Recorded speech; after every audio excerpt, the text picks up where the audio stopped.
Peculiar pets. Do you have a pet? If you do, it is a dog, a cat, a hamster.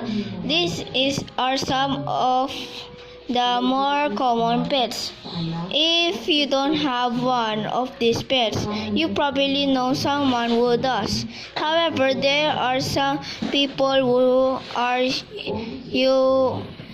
usual pets. Some of the people have pets that you don't see often. Some people have certain types of goats, donkeys, and even bugs or other insects as pets. Believe it or not, some of the people even have skunks as pets. Skunks are playful and like to copy themselves with their toys. If you have a skunk as a pet, you can accept a very loving and friendly company. Be aware, however, the skunks are curious and get into everything. If you find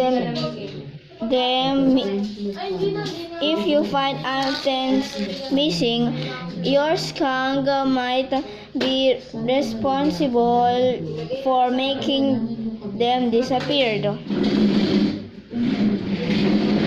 Whatever types of pets you choose, you need to learn how to take care of it responsibly.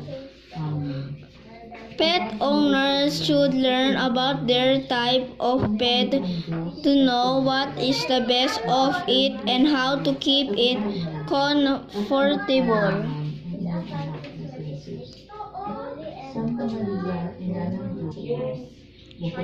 Some pets like goats will need a lot of room outdoors to run.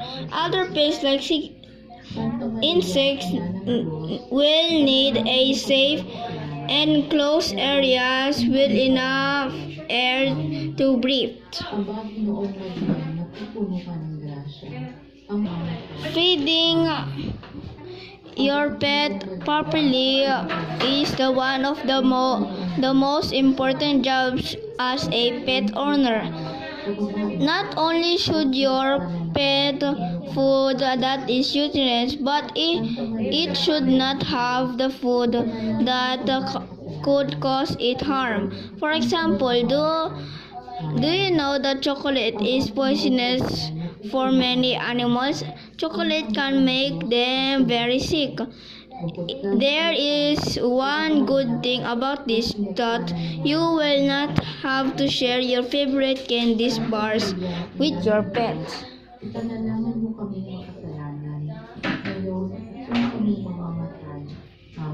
Like and subscribe for more videos I'm gonna make for you for